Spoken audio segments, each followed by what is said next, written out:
Hello everyone, সবাইকে অনেক অনেক স্বাগত জানাই আমাদের রয়্যাল এডুকেয়ার ফ্যামিলিতে। আশা করি সবাই ভালো আছো। আমি তোমাদের সন্দীপ স্যার। আজকে রায়মার্টিনের 13 নম্বর স্কুল নিয়ে আলোচনা করব। আগেরগুলো যেগুলো আমরা করেছি আশা করি তোমাদের কোনো ডাউট নেই। আর আজকে আমাদের যে বিষয়গুলো আছে সেগুলোকে আমরা পুঙ্খানুপুঙ্খ আলোচনা করব। দেখো কি বলেছে। সিপাহী বিদ্রোহে সিপাহী বিদ্রোহ কবিতাটি রচনা করেন। সিপাহী বিদ্রোহ যে কবিতাটি আছে সেই কবিতাটি কে রচনা করেন? সিপাহী বিদ্রোহ কবিতাটি নরহরি কবিরাজ, সুকান্ত ভট্টাচার্য, ভিডি সাভারকর, রমেশচন্দ্র মজুমদার। কি উত্তর হবে? সুকান্ত ভট্টাচার্য। আমাদের কি বলেছে? সিপাহী বিদ্রোহ কবিতাটি কে রচনা করেন? সুকান্ত ভট্টাচার্য। ভিডি সাভারকর হচ্ছে the first war of independence বলেছেন। কি বলেছেন? The first war of independence, ভারতের প্রথম স্বাধীনতা যুদ্ধ বলেছেন ভিডি সাভারকর। ক্লিয়ার হয়েছে? রমেশচন্দ্র মজুমদার কি বলেছে? দ্য সিপাহী mutiny in the revolt of 1857, তার গ্রন্থে, যে এটি ছিল একটি ক্ষয়িষ্ণু অভিজাততন্ত্রের মৃত্যুকালীন আর্তনাদ। এটা রমেশচন্দ্র মজুমদার বলেছেন। বঙ্গমাতা চিত্রটি অঙ্কন করেন। বঙ্গমাতা বঙ্গমাতা চিত্রটি কে অঙ্কন করেন? সবাই জানো ভালো মতো যে এটা প্রথমে বঙ্গমাতা নাম থাকবে, তারপরে পরবর্তীকালে আমরা দেখবো ওটার নাম হবে ভারতমাতা। অবনীন্দ্রনাথ ঠাকুর, গগনেন্দ্রনাথ ঠাকুর, রবীন্দ্রনাথ ঠাকুর, দ্বিজেন্দ্রনাথ ঠাকুর। কি হবে উত্তর? অবনীন্দ্রনাথ ঠাকুর। এটি যখন আঁকা হয়েছিল তখন সালটা ছিল 1902। বঙ্গমাতা 1905-এ গিয়ে এটা পরিণত হবে ভারত মাতাতে। সবাই এটা ভালোভাবে জানো। পরবর্তী প্রশ্ন দেখো কি বলেছে। A grammar of the Bengal language গ্রন্থটি রচনা করেন Warren Hastings, Charles Wilkins, James Augustus Hicky, Nathaniel Brassey Halhed. কি উত্তর হবে এটা? Nathaniel Brassey Halhed. কি উত্তর হবে? Nathaniel Brassey Halhed. ও আচ্ছা, একটা কোশ্চেন রয়ে গেছে এখানে। বন্দে মাতরম সঙ্গীতটি যে উপন্যাস থেকে নেওয়া হয়েছিল সেটা হচ্ছে আনন্দমঠ। কোন উপন্যাস থেকে নেওয়া হয়েছিল এটা? আনন্দমঠ উপন্যাস থেকে নেওয়া হয়েছিল। ঠিক আছে। এই grammar of the Bengal language গ্রন্থটি রচনা করেন কে? Nathaniel Brassey Halhed. আর এটি আমরা জানি চুঁচুড়া থেকে, যেটা হুগলি জেলা চুঁচুড়া থেকে, সেখানে যে ছাপাখানাটা প্রতিষ্ঠা করা হয়েছিল সেই চার্লস উইলকিন্স এটিকে পরবর্তীকালে কি করবেন?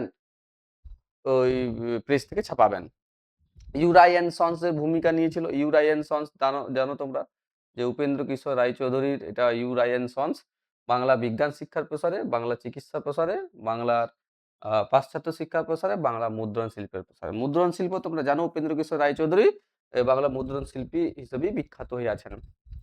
অব্যক্ত গ্রন্থের লেখককে? আমাদের বিখ্যাত বিজ্ঞানী, বাঙালি বিজ্ঞানী লীলা মজুমদার, প্রফুল্লচন্দ্র রায়, সত্যেন্দ্রনাথ ঠাকুর, না জগদীশচন্দ্র বসু? কি উত্তর হবে? জগদীশচন্দ্র বসু উত্তর হবে। ক্লিয়ার? জগদীশচন্দ্র বসু। পরবর্তী প্রশ্ন দেখো কি বলেছে। বিশ্বভারতী বিশ্ববিদ্যালয়ের প্রথম উপাচার্য কে ছিলেন? প্রথম উপাচার্য বিশ্বভারতী বিশ্ববিদ্যালয়ের প্রথম উপাচার্য রবীন্দ্রনাথ ঠাকুর, সত্যেন্দ্রনাথ ঠাকুর, রথীন্দ্রনাথ ঠাকুর, গগনেন্দ্র ঠাকুর। কি হবে উত্তর? রথীন্দ্রনাথ ঠাকুর। এটা মানে স্বাধীনতার পরবর্তীকালে আমরা যদি দেখি 1955 সাল যখন হচ্ছে সেই সময়ের কথা বলা হচ্ছে। রথীন্দ্রনাথ ঠাকুর ভারতের বিশ্বভারতী বিশ্ববিদ্যালয়ের প্রথম উপাচার্য হচ্ছেন। বঙ্গভঙ্গ কার্যকর হয় 1905 খ্রিস্টাব্দের 1 অক্টোবর, 16 অক্টোবর, 23 অক্টোবর আর 20 অক্টোবর। তোমরা জানো ভালোভাবে, এটা উত্তর হবে কি? 16 অক্টোবর। এটাকে শোক দিবস হিসেবে পালন করা হয়। শোক দিবস, জাতীয় শোক দিবস হিসেবে পালন করা হয়। দুঃখ। ক্লিয়ার হয়েছে? মিরাট ষড়যন্ত্র মামলা হয়েছিল। মিরাট ষড়যন্ত্র মামলা কবে হয়েছিল? 1927, 1928, 1929, 1930 খ্রিস্টাব্দে। কত কত খ্রিস্টাব্দে হয়েছিল? 1929 খ্রিস্টাব্দে হয়েছিল। এখানে 33 জনকে গ্রেপ্তার করা হয়েছিল। কতজনকে? 33 জন কমিউনিস্ট পার্টির নেতাকে গ্রেপ্তার করা হয়েছিল। মুজাফফর আহমেদ এসে ডাঙ্গে সমেত 33 জনকে। এর মধ্যে 3 জন তোমরা জানো, 3 জন কি ছিলেন? বিদেশি ছিলেন। 3 জন বিদেশি ছিলেন। ক্লিয়ার হয়েছে? 3 জন হচ্ছে বিদেশি। আশা করি বুঝতে পেরেছো। কানপুর বলশেবিক ষড়যন্ত্র মামলা শুরু হয় কবে? 1920, 1922, 1924, 1925। কত খ্রিস্টাব্দ হবে? 1924 খ্রিস্টাব্দে কানপুর বলশেবিক ষড়যন্ত্র মামলা হবে। ক্লিয়ার হয়েছে সবাইকে? দেখো তারপরে কি বলেছে। তারপরে স্তম্ভ বিলাতে বলেছে। আনন্দমঠ। আনন্দমঠ কার লেখা? তোমরা জানো ভালো মতন। আনন্দমঠ লেখা হচ্ছে বঙ্কিমচন্দ্র চট্টোপাধ্যায়। আবোল তাবোল কার লেখা? সুকুমার রায়। তোমরা পড়েছো আবোল তাবোল। সমাচার দর্পণ হচ্ছে মার্সম্যান। ক্লিয়ার হয়েছে? তারপরে ম্যাপগুলো আমরা আগেও করেছি, এগুলো তোমরা নিজের থেকে করবে। তারপরে কি বলেছে। লক্ষ্মীবাঈ কেন ভারতের ইতিহাসে স্মরণীয়? মুদ্রণ শিল্পের জনক কাকে বলা হয়? কেন বলা হয়? বটতলা প্রকাশনা বলতে কি বোঝো? খেদা সত্যাগ্রহ, তাম্রলিপ্ত জাতীয় সরকার। তাহলে এইগুলো আমরা কি করবো? পিপিটির মাধ্যমে এগুলো দেখে নেব। এই যে ঝাঁসি রানী লক্ষ্মীবাই কেন বিখ্যাত আছেন? তোমরা জানো ভালো মতন যে 1857 খ্রিস্টাব্দে বিদ্রোহে ঝাঁসি রানী লক্ষ্মীবাই বিশেষ গুরুত্বপূর্ণ ভূমিকা গ্রহণ করেছিলেন। ঝাঁসি রানী লক্ষ্মীবাই এর ভূমিকা যদি আমরা দেখি, লর্ড ডালহৌসি ভারতে সত্য বিলোপ নীতি চালু করেছিল। সত্য বিলোপ নীতি কি? কোন রাজা যদি অপুত্রক অবস্থায় মারা যান তাহলে তার দত্তক পুত্র রাজা হতে পারবে না। এই রকম নিয়ম হচ্ছে কোনটা? সত্য বিলোপ নীতি। ক্লিয়ার হয়েছে? সেই 1854 সালের যে সত্য বিলোপ নীতি লর্ড ডালহৌসি দ্বারা চালু করা হয়েছিল, সেই নীতি অনুযায়ী আমরা দেখেছি যে দেশি রাজ্যগুলো, অনেক রাজ্যতে যাদের পুত্র সন্তান ছিল না, তারা সরাসরি ইংরেজ সরকার তাদেরকে দখল করে নেয়। এটার বিরুদ্ধে তিনি লড়াই করেছিলেন। প্রয়োগের মাধ্যমে বহু দেশীয় রাজ্য ব্রিটিশ সাম্রাজ্যভুক্ত করেন। এর মধ্যে অন্যতম ছিল ঝাঁসি। ঝাঁসি রানী লক্ষ্মীবাই অসীম সাহসিকতার সঙ্গে ইংরেজদের বিরুদ্ধে যুদ্ধ পরিচালনা করেন। রানী লক্ষ্মীবাই গোয়ালিয়র দুর্গ জয় করেছিলেন, কিন্তু শেষ অবধি 1858 খ্রিস্টাব্দের যুদ্ধে পরাজিত ও নিহত হন। একজন নারী হয়েও ইংরেজদের বিরুদ্ধে বীর বিক্রম যেভাবে তিনি যুদ্ধ পরিচালনা করেছিলেন, সেই কারণে ইতিহাসে তিনি স্মরণীয় হয়ে আছেন। এটা সিপাহী বিদ্রোহের সময়ের কথা বলা হচ্ছে, 1857 সালের মহাবিদ্রোহের কথা বলা হচ্ছে। ক্লিয়ার? মুদ্রণ শিল্পের জনক কাকে কেন বলা হয়? মুদ্রণ শিল্পের জনক কাকে এবং কেন বলা হয়? তোমরা জানো ভালো মতন যে মুদ্রণ শিল্পের জনক বলা হয় জোহানেস গুটেনবার্গকে। ঠিক আছে? Johannes Gutenberg.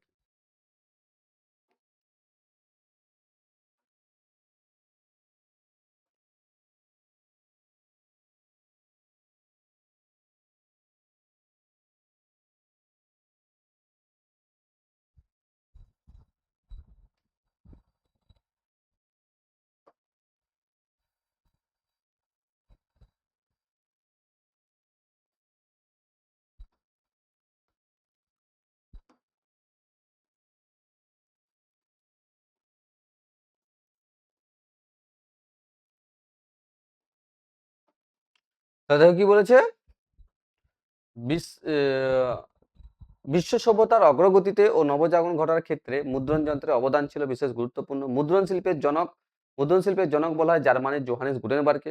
মুদ্রণ শিল্পের জনক বলার কারণগুলো হচ্ছে গুটেনবার্গ আনুমানিক 1440 খ্রিস্টাব্দে আধুনিক মুদ্রণ যন্ত্র আবিষ্কারের মাধ্যমে ছাপাখানার জগতে এক বিস্ময়কর অবদান রাখেন। তিনি মুভেবল টাইপ, ঠিক আছে, মানে চলমান টাইপের ব্যবহার করেন।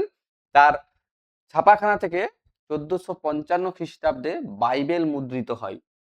এই সকল কারণে গুটেনবার্গকে ছাপাখানার জনক বলা হয়। আর ভারতে যদি জিজ্ঞেস করা হয়, ভারতে কে ছিল? Charles Wilkins.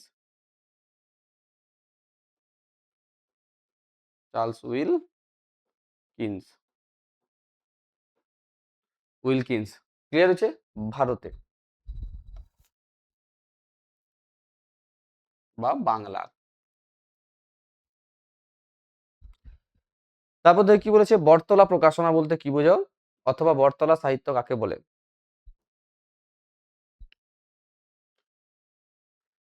বটতলা প্রকাশনা 19 শতকে কলকাতার কালচারের ভিতরে জন্ম হয় বটতলার কালচার। 19 শতকের সময়কালের মধ্যে কলকাতায় মূলত দর্জিপাড়া, শ্যামবাজার, জোড়াসাঁকো, শিয়ালদা ইত্যাদি জায়গা জুড়ে জনরুচি মানে পাবলিক টেক্সট অনুযায়ী যেসব প্রকাশনা চলতো, বটতলার প্রকাশনার নামেই পরিচিত হতো। এর বৈশিষ্ট্যগুলো কি আছে? তৎকালীন জনরুচির বড় অংশের ধারক ছিলেন বটতলা।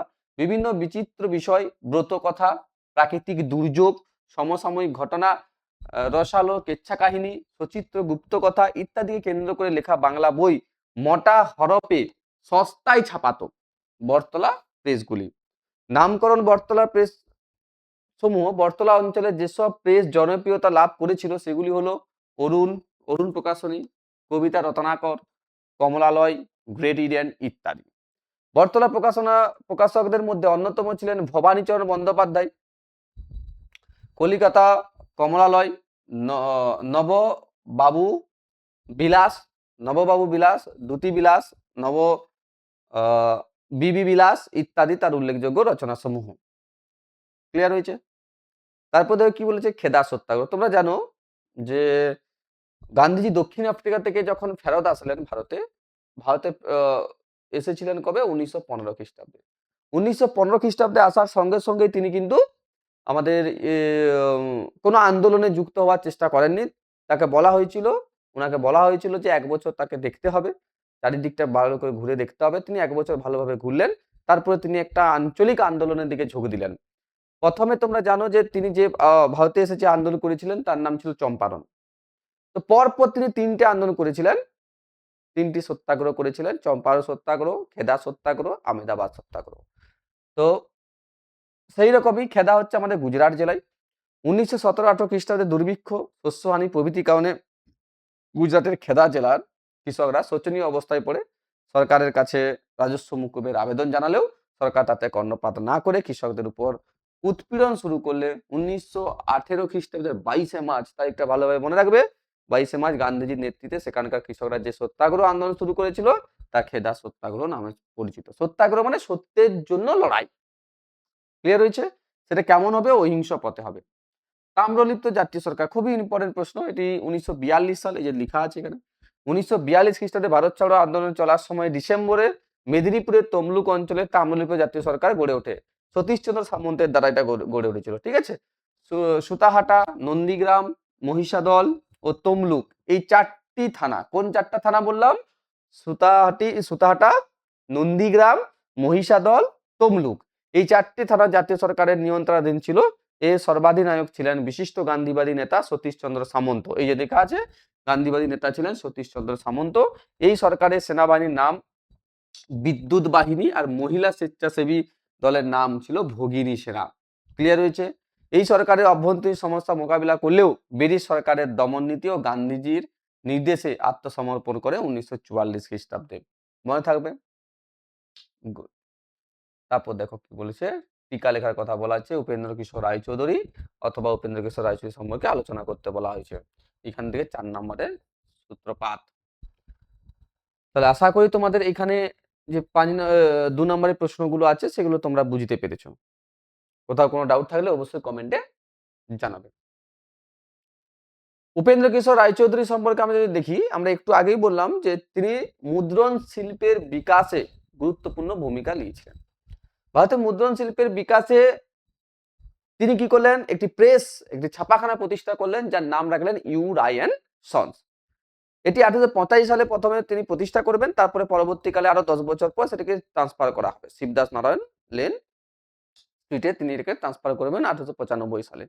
তাহলে এইভাবে করে আমরা যদি দেখি, উপেন্দ্র কিশোর রায়চৌধুরী বাংলা তথা ভারতের প্রকাশনা জগতে ইতিহাসে একটি অবিস্মরণীয় নাম। তিনি ছিলেন একজন বিখ্যাত শিশু সাহিত্যিক। তার কর্মকাণ্ডের দ্বারা তিনি ছাপাখানার জগতে অসামান্য প্রতিভার স্বাক্ষর রেখেছেন। উপেন্দ্র কিশোর রায়চৌধুরী কত সালে জন্মগ্রহণ করেছেন? ১৮৬৩ খ্রিস্টাব্দে জন্মগ্রহণ করেন। ময়মনসিংহ জেলার মসুয়া গ্রামে জন্মগ্রহণ করেন। তার পূর্ব নাম ছিল কামদা রঞ্জন রায়। এটা জিজ্ঞেস করে, এটা খুবই গুরুত্বপূর্ণ প্রশ্ন। কামদা রঞ্জন রায় মানে আমাদের উপেন্দ্র কিশোর রায়চৌধুরীর পূর্ব নাম কি ছিল? কামদা রঞ্জন রায় ছিল। জমিদার হরিকিশোর রায়চৌধুরী তাকে দত্তক নেন এবং তার নতুন নাম রাখেন উপেন্দ্র কিশোর রায়চৌধুরী।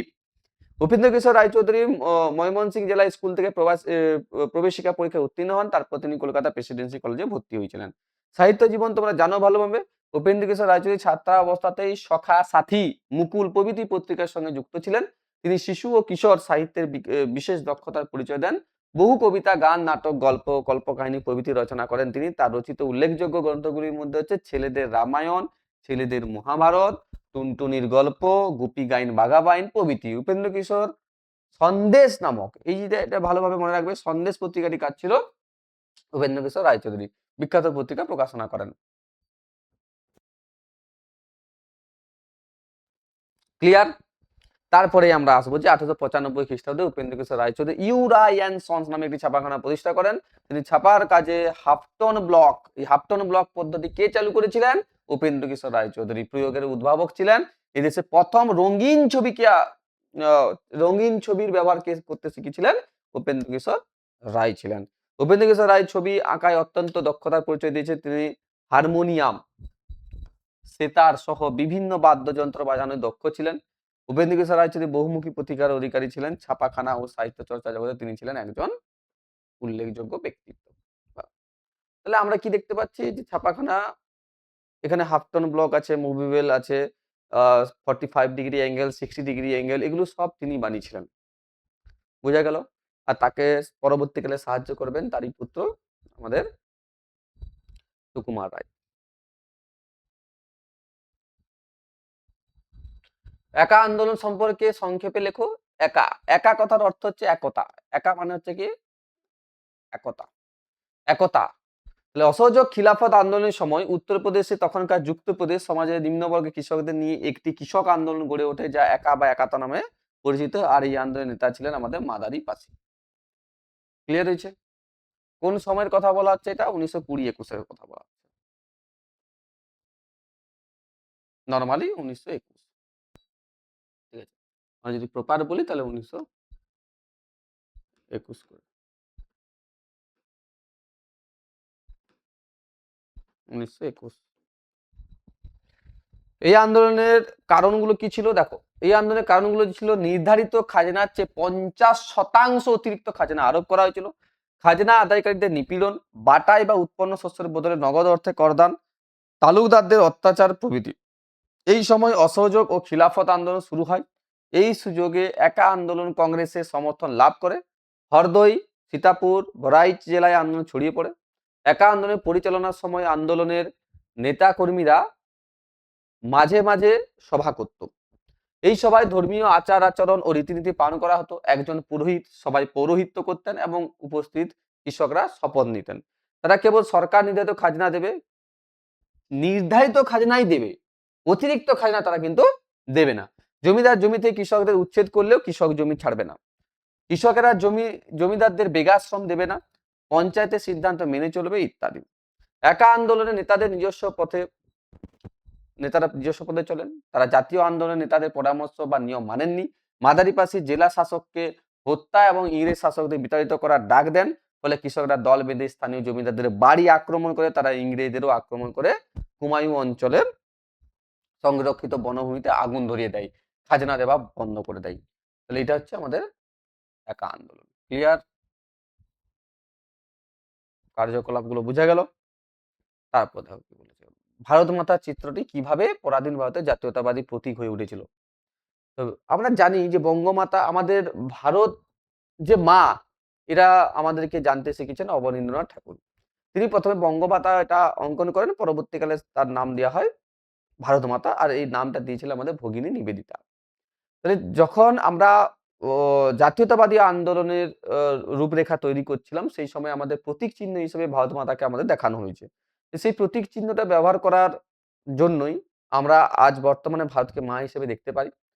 তো মায়ের বস্ত্র কেমন আছে, মা কোথায় দাঁড়িয়ে আছেন, মায়ের কটা হাত আছে, তো সমস্ত বিবরণ তিনি কিন্তু ওই চিত্রের মাধ্যমে দিয়েছেন। তাহলে দেখো কি বলেছে, ব্রিটিশ শাসিত পরাধীন ভারতবর্ষের চিত্রশিল্পীগণ চিত্রের মাধ্যমে ভারতীয়দের জাতীয়তাবাদ ফুটিয়ে তুলেছেন। জাতীয়তাবাদী ভাবধারার উদ্বুদ্ধ অবনীন্দ্রনাথ ঠাকুর ভারতমাতা চিত্রটির মাধ্যমে 20 শতকের জাতীয়তাবাদী চেতনার প্রসার ঘটান। চিত্রে ভারতমাতা হলেন ভারতবর্ষের প্রতীক। পরাধীন ভারতের জাতীয়তাবাদের প্রতীক হিসেবে ভারতমাতা চিত্রের ভূমিকা আমরা যদি দেখি, মায়ের ধারণা, ভারতমাতা চিত্রটি হলো গৈরিক বসন। গৈরিক মানে গেরুয়া বস্ত্র পরিহিতা একাধারে এক দেবী ও মানবী। অবনীন্দ্রনাথ ঠাকুর এই চিত্রে মায়ের ধারণার সঙ্গে জাতীয়তাবাদকে যুক্ত করেছে। এখানে দেবী বলতে কোন দেবীর কথা বলা হয়েছে? দেবী লক্ষ্মীর কথা বলা হয়েছে। দেবী লক্ষ্মীর সাথে তুলনা করা হয়েছে এটা। ভারতীয় ঐতিহ্যের প্রকাশ, ভারত মাতা চারটি হাতে রয়েছে। ভারত মাতা তাহলে কটা হাত আছে? চারটি হাত আছে। এটা ভালোভাবে মনে রাখবে। ধানের গোছা, এক হাতে ধানের গোছা আছে, এক হাতে সাদা বস্ত্র আছে, এক হাতে পুঁথি আছে, এক হাতে জপমালা আছে। পুঁথি মানে আমাদের বইপত্র। পায়ের চারপাশে আছে সাদা পদ্ম ফুল, তাও আবার কটি আছে? এটি চারটি আছে। এগুলি সবই হলো ভারতীয় ঐতিহ্যের ধারক, বাহক ও প্রতীক স্বরূপ। ভারত মাতা চিত্রটির মাধ্যমে সুস্থ শ্যামলা আধ্যাত্মিক ও নারী শক্তিতে বলিয়ান ভারতের চিত্র তুলে ধরা হয়েছে। ভারত মাতা চিত্রটি ছিল ভারতবর্ষের প্রতীক। এই চিত্রটি ভারতের ব্রিটিশ বিরোধী আন্দোলনের জাতীয়তাবাদের প্রতীক পরিণত হয় এবং জনগণের মধ্যে জাতীয়তাবাদের সঞ্চার ঘটে। তো বিশ্ব থেকে ভারতবর্ষে ব্রিটিশ বিরোধী জাতীয় আন্দোলনের সময় যে বিভিন্ন সভা সমাবেশ মিছিল প্রভৃতি অনুষ্ঠিত হয়েছিল, সেখানে ভারত মাতা যে চিত্রটি জাতীয়তাবাদের প্রতীক রূপে সাজানো থাকতো। ভগিনী নিবেদিতা ভারত মাতা চিত্রটির ভূয়সী প্রশংসা করে বলেছেন, এই চিত্রটির মাধ্যমে বিমূর্ত জাতীয়তাবাদ মূর্ত হয়ে উঠবে। এবং তিনি আরো একটি কথা বলেছিলেন, যদি তার সামর্থ্য থাকতো তাহলে তিনি কাশ্মীর থেকে কন্যাকুমারী পর্যন্ত প্রত্যেকটা কৃষকের বাড়িতে এটি উপহার দিয়ে আসতেন। জগদীশচন্দ্র বসু এটি বড় করে ফ্রেম করে তিনি তার বাড়িতে সংরক্ষিত রেখেছিলেন। আশা করি বুঝতে পেরেছো এতটা। কোথাও কোনো ডাউট থাকলে অবশ্যই কমেন্টে জানাবে। আজকের মতো এখানেই। Thank you.